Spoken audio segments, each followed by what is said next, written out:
Welcome students to my channel the tutor time. আজ আমরা ইংরেজির common mistakes in English grammar এই নিয়ে হাজির হয়েছি। এই কমন মিস্টেকস সাধারণত স্টুডেন্টরা বুঝতেই পারে না যে কীভাবে করে ফেলে, তা যাতে তাদের এই ভুলগুলো কম হয় তার জন্যে আমি এই ভিডিওটা তোমাদের সামনে হাজির করেছি।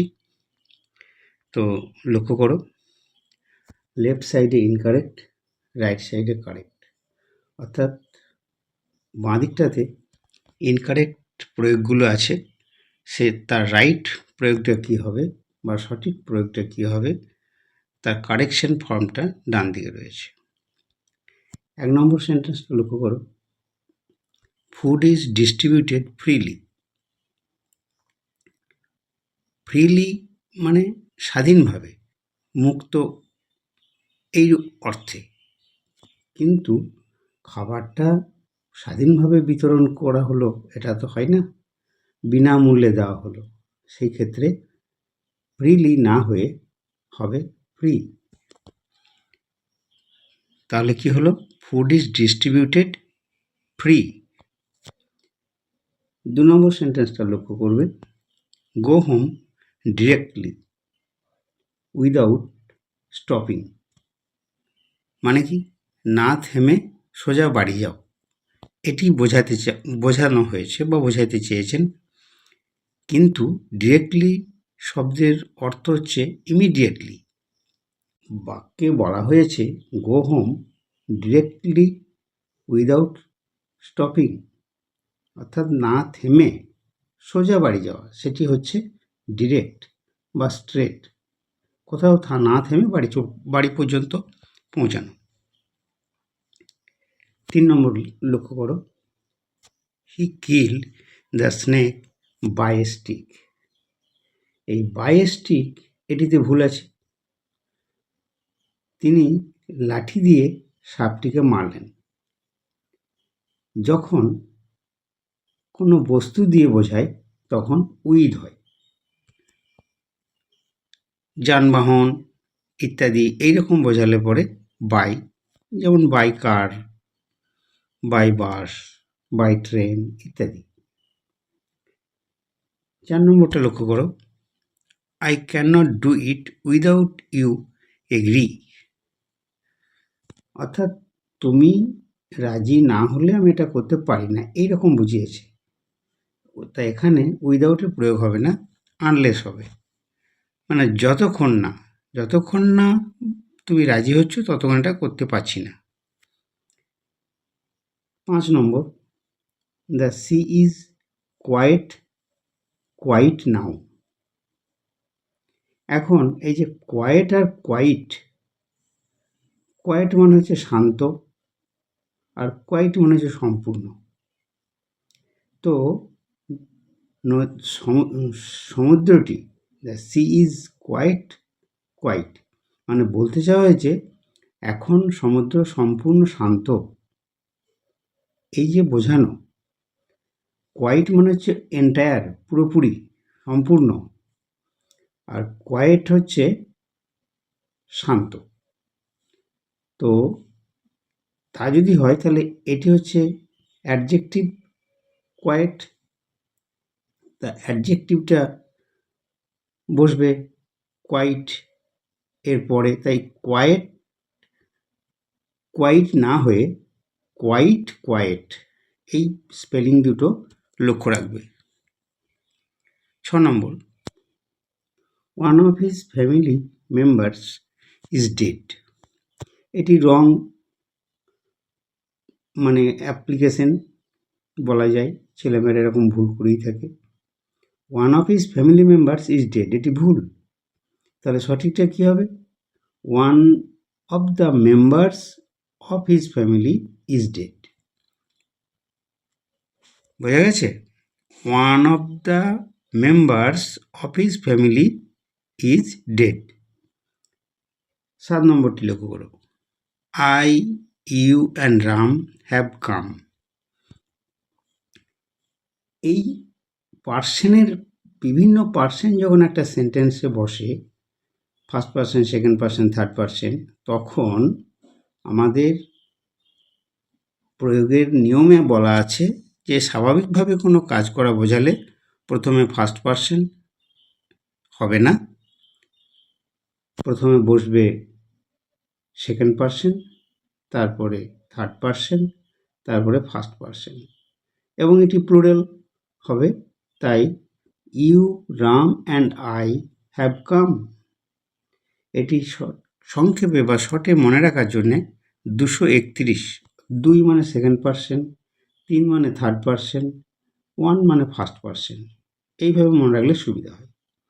এই প্রসঙ্গে বলে রাখি, এর আগে আমি বলেছি আগের ভিডিওগুলোতেও, যখন দোষ স্বীকার অর্থে বা কনফেস করা অর্থে বোঝায়, তখন গ্রামারিনদের মতে একটা মতভেদ রয়েছে এখানে। তখন 123, অর্থাৎ প্রথমেই ফার্স্ট পার্সন, তারপর সেকেন্ড পার্সন, তারপর থার্ড পার্সন। আবার কোনো কোনো গ্রামারে দেখা যায় যে 231 বা 123 এইরকম না হয়ে 232, এটাও হয়। যাকে 8 number sentence, the ship was drowned and all were perished. এই যে কালার করা রয়েছে এইগুলোতেই ভুলটা আছে, তোমরা বুঝতে পারছো। তো ওয়াজ drowned and all were perished, এই নৌকোটি জাহাজটি ডুবে গেল এবং সমস্ত কিছু ধ্বংস হয়ে গেল বা নষ্ট হয়ে গেল। এটি যখন ডুবে যাচ্ছে, এই ডুবে যাওয়াটা যখন কোনো জড়বস্তু বা নির্জীব পদার্থ, তখন সেক্ষেত্রে ড্রাউন হবে না, হবে সিঙ্ক, তার থেকে পাস্ট টেন্স হচ্ছে স্যাঙ্ক। আর ওয়ের হবে না, অল পেরিস্ট। তাহলে সেন্টেন্সটা কি দাঁড়ালো? The ship sank and all পেরিস্ট। ঠিক আছে। হি ডায়েড অ্যাট 30 years old, এটিও একটি ভুল প্রয়োগ। অ্যাট 30 years এই জায়গাটাতে ভুলটি রয়েছে, মানে বলতে চাওয়া হয়েছে তিনি 30 বছর বয়সে মারা গেলেন, এটি বোঝাতে চাওয়া হয়েছে। তো সেটি সঠিক প্রয়োগ বা ভুলটা না করে আমরা লিখব, he died at 30 years of age, he died at 30 years of age, অথবা he died at the age of 30। ঠিক আছে। I tried as best as I could, এটি মানে হচ্ছে যে আমি যতদূর সম্ভব ভালো করার চেষ্টা করব। তা এই জায়গাটাতে ভুলটা কীরকম, এই যে অ্যাজ বেস্ট, অ্যাজ বেস্ট হচ্ছে অ্যাডজেক্টিভ, যার পজিটিভ ডিগ্রি হচ্ছে গুড, কম্পারেটিভে বেটার, সুপারলেটিভে বেস্ট। তা এই যে অ্যাডজেক্টিভের আগে অ্যাজ পরে অ্যাজ, এটা কখন হয়? পজিটিভ ডিগ্রির ক্ষেত্রে। কিন্তু আমাদের বেস্ট হচ্ছে সুপারলেটিভ ডিগ্রি, তাহলে আগে অ্যাজ হতে পারে কিন্তু পরে অ্যাজ হবে না, এই অ্যাজটি হবে না। তাহলে প্রয়োগটা কী দাঁড়ালো? এই অ্যাজটাও হবে না। ঠিক আছে। অ্যাজ কখন হয়? যখন পজিটিভ ডিগ্রি। তো আমাদের একটা সুপারলেটিভ ডিগ্রি আছে, তাই I tried best I could, এটি করতে হবে। এটি হচ্ছে সঠিক প্রয়োগ। 11 নম্বরটি লক্ষ্য করো, he is more senior to me by 2 years, মানে তিনি আমার চেয়ে 2 বছরের বড়, এটি বোঝাতে চাওয়া হয়েছে। সিনিয়রের পরে সবসময় টু বসবে, আর সিনিয়রটা তো এমনিতেই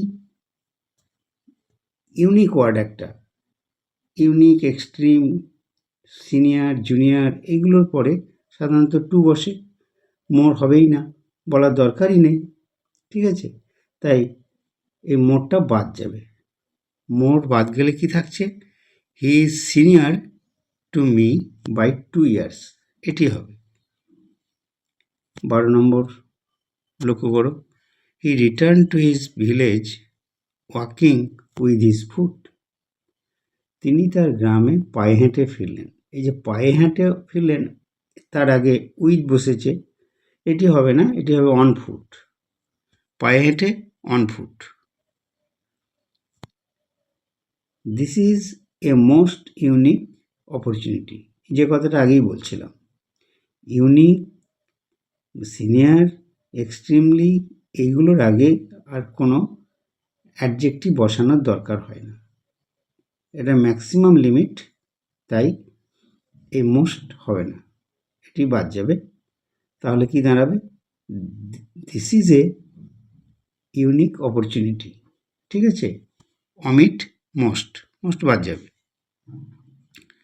the patient is very better today, মানে বোঝাতে যাওয়া হয়েছে যে আজকে রোগী ভালো আছে, বেশি ভালো আছে। তাই বেশি ভালো আছে বোঝাতে মাচ বেটার কথাটি ব্যবহার করতে হবে, ভেরি হবে না, ঠিক আছে? তাহলে কি দাঁড়ালো? The patient is much better today. 15 নম্বরটি লক্ষ্য করো, I wish I was dead. আমি যদি মরতে পারতাম, এইরকম আর কি, এটা ইচ্ছা করছে। তা ওয়াজ হয়েছে, এখানে ওয়াজ হবে না, আয়ের পরে সাধারণত ওয়াজই বসে, কিন্তু হবে I were. I wish I were dead, এটি একটি আনরিয়েলাইজেবল ফ্যাক্ট, সেই কারণে এইরকম আয়ের পরে ওয়ের হয়েছে। We should refrain to do it. Refrain মানে হচ্ছে বিরত থাকা বা সরে থাকা, এটি আমাদের করা থেকে বিরত থাকা উচিত। তাই রিফ্রেনের পরে এই যে টু বসেছে, টুটা হবে না, রিফ্রেন ফ্রম ডুইং ইট। রিফ্রেনের পরে সবসময় ফ্রম প্রিপোজিশন এবং তারপরে ডু না হয়ে এটা নাউন হয়ে গেছে, ডুইং ইট। 17 নম্বরটা দেখো, he is devoted to gambling. Gambling মানে হচ্ছে জুয়া খেলা, সে জুয়া খেলায় আসক্ত। এই যে খারাপ কিছুতে আসক্ত বোঝালে পরে ডিভোটেড না, ভালো কাজে সময় দেওয়া, ভালো কাজ কিছু করা, তখন ডিভোটেড। তাই এখানে হবে অ্যাডিক্টেড, এটি মাথায় রাখবে। তাহলে he is addicted to gambling. Devoted কখন হবে?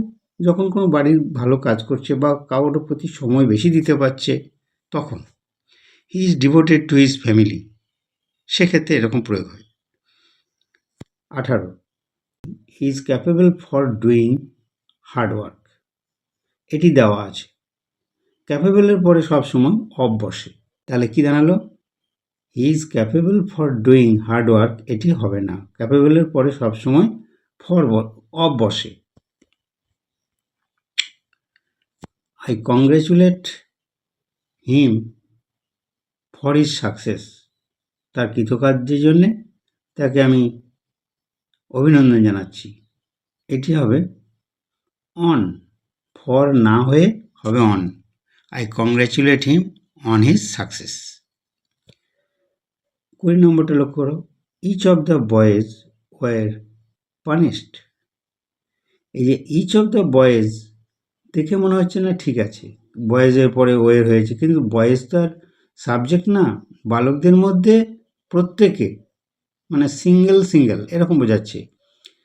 Each of the boys were punished, এটি না হয়ে all of the boys, sorry, each of the boys were punished, এটি ভুল, each of the boys was punished. এরপরে আমরা যখন প্রয়োগ করি, কিছু ওয়ার্ড আছে, এগুলোকে ভুলভাবে বিভক্ত করে লিখি। লেখা আছে দেখো, ওয়ার্ডস রংলি ডিভাইডেড, আমরা ভেঙে ভেঙে লিখে ফেলি। এই ইনকারেক্ট পোর্শনটা দেখবে, কারেক্ট পোর্শনটা দেখবে। এনি বডি আলাদা আলাদা করে, কিন্তু তা না, প্রয়োগটা হবে একসঙ্গে, মানে কম্বাইন করে এনিবডি। তেমনি এনিথিং এটি না হয়ে হবে এনিথিং, একসঙ্গে।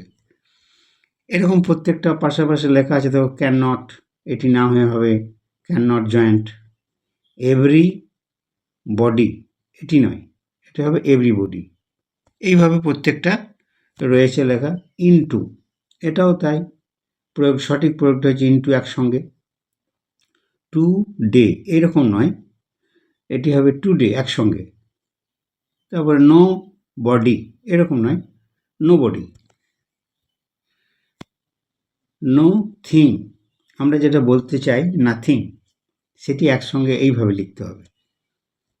উইদ ইন, এরকম না, উইদিন। উইদ আউট, এরকম হবে না, হবে উইদাউট, একসঙ্গে। ওয়েলকাম, দেখো ওয়েল স্পেলিংটা এমনিতে ঠিক আছে, কিন্তু যখন ওয়েলকাম লিখব তখন WELCOME, ওয়েলকাম। এগুলো একটু খেয়াল রাখতে হবে। নাও এ ডেজ, এটি এইরকম লেখা চলবে না, এটি লিখতে হবে নাও -A -days, now A days. ঠিক আছে। আবার কিছু ওয়ার্ড আছে যেগুলোকে আমরা ভুল করে কম্বাইন করে ফেলি, ওয়ার্ডস রংলি কম্বাইন্ড। এই যে অল রাইট, অল স্পেলিংটা হচ্ছে ALL, আলাদা করে ছেড়ে লিখতে হবে রাইট, অল রাইট। আগেরটি দেখো, এনিওয়ান, এটা একসঙ্গে লেখা হয়েছে বা জয়েন করে লেখা হয়েছে, কিন্তু তা না, এনিওয়ান, এনি আলাদা, ওয়ান আলাদা, এইভাবে লিখবে। এভরিওয়ান, এটাও ঠিক তাই, এটা জয়েন করে লেখা হয়েছে, এটা লিখতে হবে ছেড়ে, এভরিওয়ান, এইভাবে লিখবে। ইনস্পাইট অফ, এই যে ইনস্পাইট অফ, এটিও জয়েন করা হয়েছে, এটি হবে না, ইন স্পাইট অফ, এইভাবে লিখতে হবে। ঠিক আছে। তারপর দেখো ইয়ং ম্যান, এই ইয়ং ম্যানটা আমরা জানি এরকম লেখা যাবে না, ইয়ং ম্যান। ঠিক আছে, বোঝা গেছে। আজকে এই পর্যন্তই, আগামীকাল আবার তোমাদের সামনে অন্য ভিডিও নিয়ে হাজির হব। তোমরা আমার চ্যানেলটিকে লাইক, শেয়ার, সাবস্ক্রাইব করে দেবে, তোমাদের কাছে অনুরোধ। এবং গার্জেনদের কাছে আমার অনুরোধ, আপনারা আমার ভিডিওটি দেখে উপকৃত হলে একটি লাইক, শেয়ার, সাবস্ক্রাইব করে দেবেন। Thank you.